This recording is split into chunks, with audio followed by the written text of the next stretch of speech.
পরিসংখ্যান বেশ মজার জিনিস। যেমন দেখুন, পরিসংখ্যান আপনাকে বলবে যে বালুরঘাটে লোকসভা নির্বাচনে 2014-তে তৃণমূল কংগ্রেসের যে প্রার্থী দাঁড়িয়েছিলেন অর্পিতা ঘোষ, তিনি 2014-এ বালুরঘাটে প্রায় 1 লক্ষেরও বেশি ভোটে জয়লাভ করেছিলেন। আবার পরিসংখ্যানই আপনাকে বলবে যে 2019-এ পরবর্তী লোকসভা নির্বাচন যখন হয়, বালুরঘাটে অর্পিতা ঘোষ তৃণমূল কংগ্রেসের তরফ থেকে প্রার্থী হয়ে আবারও দাঁড়ান। কিন্তু সেই একই বালুরঘাটে 2019-এ সেই একই অর্পিতা ঘোষ 30,000-এরও বেশি ভোটে হেরে গিয়েছিলেন। ডক্টর সুকান্ত মজুমদার, যিনি বর্তমানে বঙ্গ বিজেপির রাজ্য সভাপতি, তিনি কিন্তু বালুরঘাটে জিতেছিলেন 30,000-এরও বেশি ভোটে। এবং তারই সঙ্গে পরিসংখ্যান আপনাকে এটাও বলবে যে বালুরঘাটে এসসি ভোট রয়েছে প্রায় 28%, এসটি ভোট রয়েছে 15%-এর কাছাকাছি এবং মুসলিম ভোট রয়েছে প্রায় 30%-এর কাছাকাছি। তার মানে বিষয়টা এরকম দাঁড়াচ্ছে যে একজন ব্যক্তি 5 বছরের মধ্যে 1 লক্ষেরও বেশি ভোটে জেতা থেকে 5 বছরের মধ্যে এসে দাঁড়িয়ে পড়ছেন 30,000-এরও বেশি ভোটে হারার জায়গায়। এবং তারই সঙ্গে বিষয়টা এটাও দাঁড়াচ্ছে যে 2019-এ যখন গোটা দেশ জুড়ে সিএ এনআরসি নিয়ে তরজা চর্চা আন্দোলন সমস্ত কিছু একেবারে তুঙ্গে, সেই রকম সময় দাঁড়িয়ে বিজেপি পশ্চিমবঙ্গের এমন একটা আসন থেকে 30,000-এরও বেশি ভোটে জয়লাভ করেছিল যেখানে প্রায় 30% মুসলিম ভোট রয়েছে এবং যেখানে তার আগেরবার তৃণমূল কংগ্রেসের প্রার্থী 1 লক্ষেরও বেশি ভোটে জিতেছিলেন।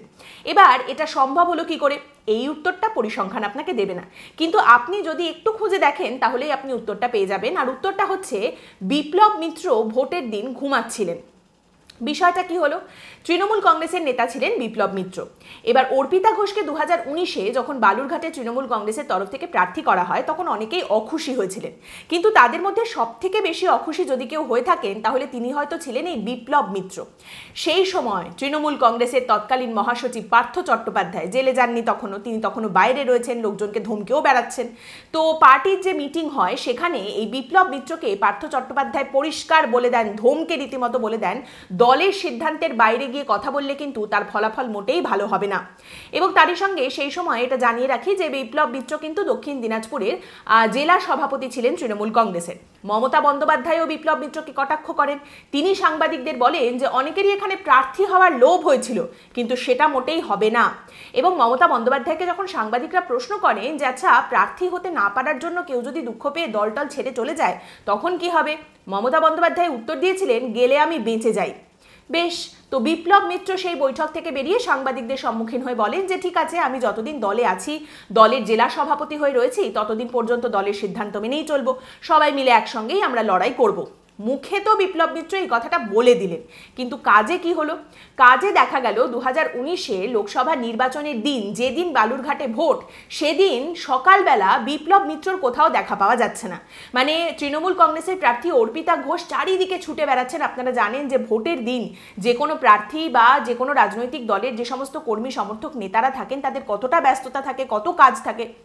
সেখানে দাঁড়িয়ে অর্পিতা ঘোষ প্রার্থী চারিদিকে ছুটে বেড়াচ্ছেন, বিপ্লব মিত্রের দেখা নেই।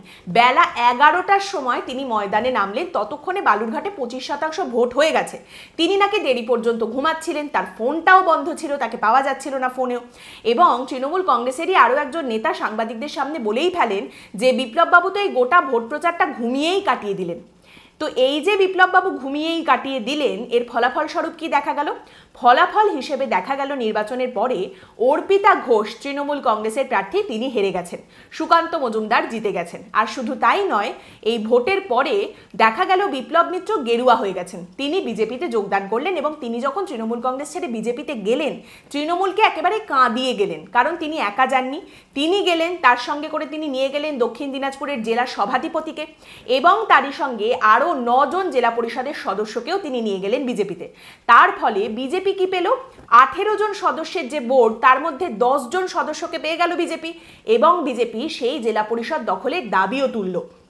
দেখুন, বিষয়টা হচ্ছে এই বিপ্লব মিত্র একটা সময় কংগ্রেসের নেতা ছিলেন, তারপর তৃণমূল কংগ্রেসের জন্মলগ্ন থেকে তিনি তৃণমূল কংগ্রেসের সঙ্গে রয়েছেন। এবার শীর্ষ নেতৃত্বের সঙ্গে বারবারই তার নানা রকম সংঘাত হয়েছে, তাকে বারবার দক্ষিণ দিনাজপুরের জেলা সভাপতি করা হয়েছে, সেখান থেকে অপসারণ করা হয়েছে, কিন্তু শেষ টক্করটা কিন্তু তৃণমূলের শীর্ষ নেতৃত্বের সঙ্গে বিপ্লব মিত্রের লেগেছিল এই অর্পিতা ঘোষকে 2019-এ প্রার্থী করা নিয়ে। বিপ্লব মিত্র শীর্ষ নেতৃত্বকে জানিয়েছিলেন এই কথাটা যে অর্পিতা ঘোষকে এবারে প্রার্থী করলে তাকে জেতানোটা যথেষ্ট যথেষ্ট কঠিন হবে। বিপ্লবের অনুগামী যারা ছিলেন তারা বলতে শুরু করেন বিপ্লব বাবুকেই কিন্তু এইবারে তৃণমূল কংগ্রেসের প্রার্থী করা উচিত। কিন্তু মমতা বন্দ্যোপাধ্যায় স্পষ্ট করে দেন যে অর্পিতা ঘোষকে কিছুতেই সরানো হবে না। অর্পিতা ঘোষকে তিনি প্রার্থী তো করেছিলেনই, তারই সঙ্গে অর্পিতা ঘোষ হেরে যাওয়ার পরে বালুরঘাটে দক্ষিণ দিনাজপুরের জেলা সভাপতির পদ থেকে তিনি বিপ্লব মিত্রকে সরিয়ে দেন এবং অর্পিতা ঘোষকে সেই জায়গায় বসান। কিন্তু যাই হোক, তারপরে বিপ্লব মিত্র তো বিজেপিতে চলে যান। বিপ্লব মিত্র বালুরঘাট এই চ্যাপ্টারটা শেষ হয়ে গেল। কিন্তু শেষ বললেই তো আর শেষ হয় না, সময়ের সঙ্গে সঙ্গে অনেক কিছুই বদলেছে। অর্পিতা ঘোষ রাজ্যসভার সাংসদ হয়েছিলেন একটা সময়, তাকে সেই জায়গা থেকেও সরিয়ে দেওয়া হয়েছে, সরে যেতে বলা হয়েছে এবং আস্তে আস্তে অর্পিতা ঘোষ যেই সরে গেছেন সঙ্গে সঙ্গে কিন্তু বিপ্লব মিত্র আবার কামব্যাক করেছেন। 2020-তে তৃণমূল কংগ্রেসে বিপ্লব মিত্র আবার ফিরে আসেন। কিন্তু 2020-তে ফিরে আসার পরে তখনই তো তাকে আর লোকসভা নির্বাচনে প্রার্থী করা যাবে না, অপেক্ষা করতে হবে। তৃণমূলে বিপ্লব মিত্র ফিরে আসার পর 2021-এ বিধানসভা নির্বাচনে তাকে প্রার্থী করা হয়, তিনি জিতে বিধায়ক হন, তাকে মন্ত্রিত্বও দেওয়া হয় তৃণমূল কংগ্রেসের সরকারে এবং ফাইনালি 2024-এ এসে তিনি সেই জিনিসটা পেয়েছেন যেটা 2014 থেকে তিনি চাইছেন।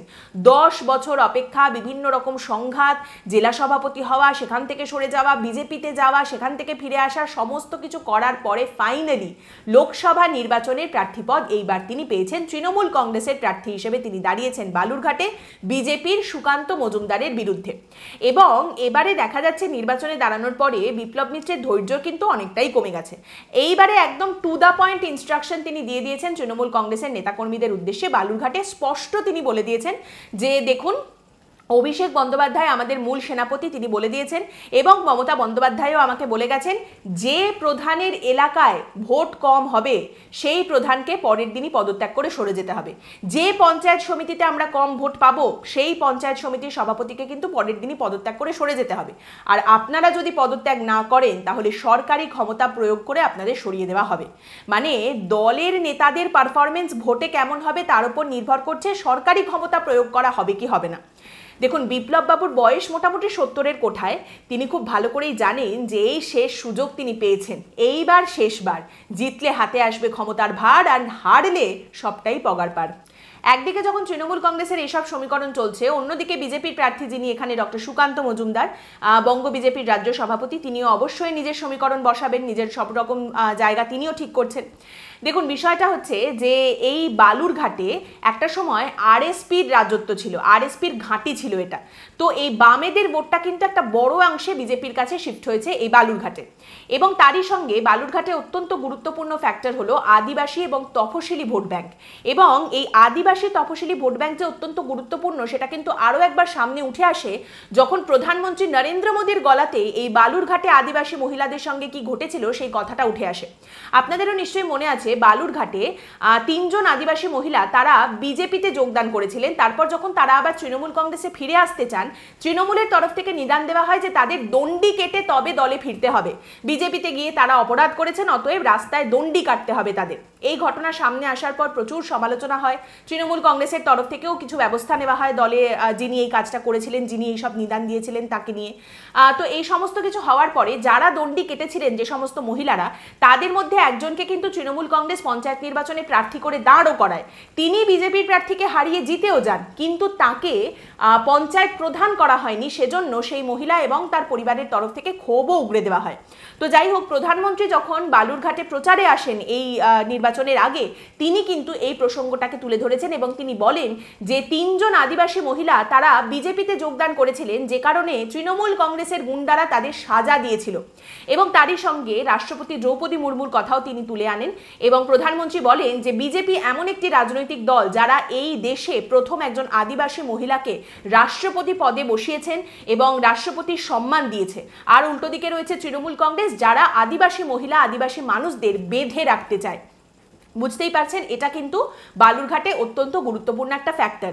আর এই রকম ধরনের ঘটনা যখন ঘটে, এই যে দণ্ডি কাটানো হচ্ছে, এইসব ঘটনা যখন ঘটে, তার যে প্রভাবটা পড়ে সেটা কিন্তু খুব সহজে মুছে যায় না।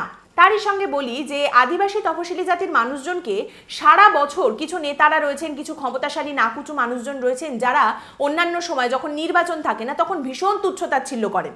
তারপর যেই নির্বাচনের সময়টা এগিয়ে আসে তখন ওই মানুষগুলোই প্রচণ্ড দামি হয়ে যান। যাই হোক, বালুরঘাটের এলাকাতে কিন্তু আরএসএসেরও একটা প্রভাব আছে, তার একটা লং টার্ম বেনিফিট বিজেপি এর আগে অলরেডি পেয়েছে। তারই সঙ্গে বলে রাখি, সুকান্ত মজুমদারের এবারে নির্বাচনী প্রচারের একটা বড় হাতিয়ার কিন্তু একটা ট্রেন। এবছরের শুরুতেই উত্তরবঙ্গে একটা নতুন ট্রেন চালু হয়েছে, শিয়ালদহ বালুরঘাট এক্সপ্রেস। সুকান্ত মজুমদার আগেই জানিয়েছিলেন যে তিনি রেল মন্ত্রকের কাছে দাবি করেছেন এইরকম একটা ট্রেনের জন্য, যাতে তার এলাকার মানুষের সুবিধা হয়। অতএব এটাকেও কিন্তু বিজেপি এবারে আরো বেশি করে মানুষের সামনে তুলে ধরছে নির্বাচনের আগে। রাজনীতির হিসেব খুব সোজা। রাজনীতিতে কে কত ভালো মানুষ, কে শিক্ষিত, কে কাজ করেছেন, কে করবেন, কে করবেন না, এগুলোর দাম জাস্ট শূন্য। রাজনীতিতে একটাই সমীকরণ, একটাই হিসাব কষা হয়, আর সেটা হচ্ছে কে জিতলো, কে হারলো।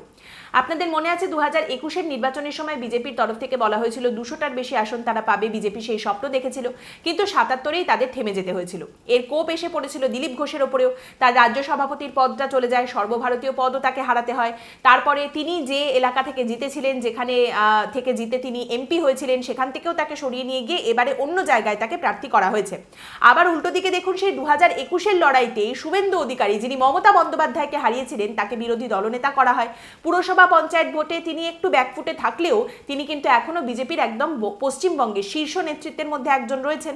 তো একইভাবে সুকান্ত মজুমদারকে যখন রাজ্য সভাপতি করা হয় পশ্চিমবঙ্গের, তখন অবশ্যই পশ্চিমবঙ্গ বিজেপির একটা ভাবনা চিন্তা ছিল যে এমন একজনকে রাজ্য সভাপতি করা হবে, এমন একটি মুখকে তারা এগিয়ে দিতে চান যার ভাবমূর্তি স্বচ্ছ, যিনি ভদ্র, মার্জিত, শিক্ষিত একজন ব্যক্তি। সেই রকম একজন মানুষ হিসেবে সুকান্ত মজুমদারকে এগিয়ে দেওয়া হয়েছে। ডেফিনেটলি এগুলো ক্রাইটেরিয়া ছিল, কিন্তু তারই সঙ্গে সুকান্ত মজুমদারের রাজ্য সভাপতি হওয়ার পিছনে নিশ্চয়ই এটাও একটা বড় ক্রাইটেরিয়া ছিল যে বালুরঘাটে 2019-এ তিনি জিতেছিলেন। এমন একটা সিটে তিনি জিতেছিলেন যেখানে তার আগের বার তৃণমূল কংগ্রেসের প্রার্থী 1 লক্ষের বেশি ভোটে জিতেছিলেন। সেই প্রার্থীকে হারিয়ে সুকান্ত মজুমদার জিতেছিলেন, বিজেপিকে তিনি একটা আসন এনে দিয়েছিলেন। এটাও নিশ্চয়ই তাকে রাজ্য সভাপতি করার পেছনে একটা বড় কারণ, একটা বড় ক্রাইটেরিয়া ডেফিনেটলি ছিল। এটাও নিশ্চয়ই দেখা হয়েছিল। রাজনীতিতে একজনের উঠে আসতেও যেমন সময় লাগে না, তেমনি হারিয়ে যেতেও সময় লাগে না। এর একটা বড় উদাহরণ হচ্ছে ডক্টর সুকান্ত মজুমদারের একদা যিনি প্রতিপক্ষ ছিলেন, সেই অর্পিতা ঘোষ। রাজ্যসভা, লোকসভা, সাংসদ, জেলা সভাপতি সমস্ত কিছু হওয়ার পরে আজ তিনি কোথায়? বাংলার রাজনীতিতে অর্পিতা ঘোষের নাম কিন্তু খুব একটা শোনাই যায় না। সেই একইভাবে এইবারে পশ্চিমবঙ্গ বিজেপির রাজ্য সভাপতি ডক্টর সুকান্ত মজুমদার বালুরঘাটের এই আসন থেকে কি ফলাফল করেন, কতটা তিনি এগিয়ে থাকেন, কতটা পিছিয়ে থাকেন, তার উপরে কিন্তু তার রাজনৈতিক ভবিষ্যতের অনেকটাই নির্ভর করবে। আজকের পর্ব এখানেই শেষ করছি। আমাদের এই কাজ যদি আপনাদের ভালো লাগে, হঠাৎ যদি উঠলো কথার ইউটিউব চ্যানেলের জয়েন বাটনটা ক্লিক করে আপনারা আমাদের মেম্বার হতে পারেন, অথবা এই ভিডিওর নিচে যেখানে লাইক ডিসলাইক বাটন রয়েছে তার পাশেই রয়েছে থ্যাঙ্কস অপশন। থ্যাঙ্কস অপশনটিতে ক্লিক করে এককালীন অর্থ সাহায্যের মাধ্যমে আমাদের পাশে এসে দাঁড়াতে পারেন, যদি আমাদের এই কাজ আপনাদের ভালো লাগে। আপনাদের সকলের প্রতি আমরা কৃতজ্ঞ। অসংখ্য ধন্যবাদ আমাদের এই পর্বগুলি দেখার জন্য, আমাদের পাশে থাকার জন্য। আজকের পর্ব সম্পর্কে আপনাদের মতামত কিন্তু অবশ্যই জানাবেন কমেন্ট করে।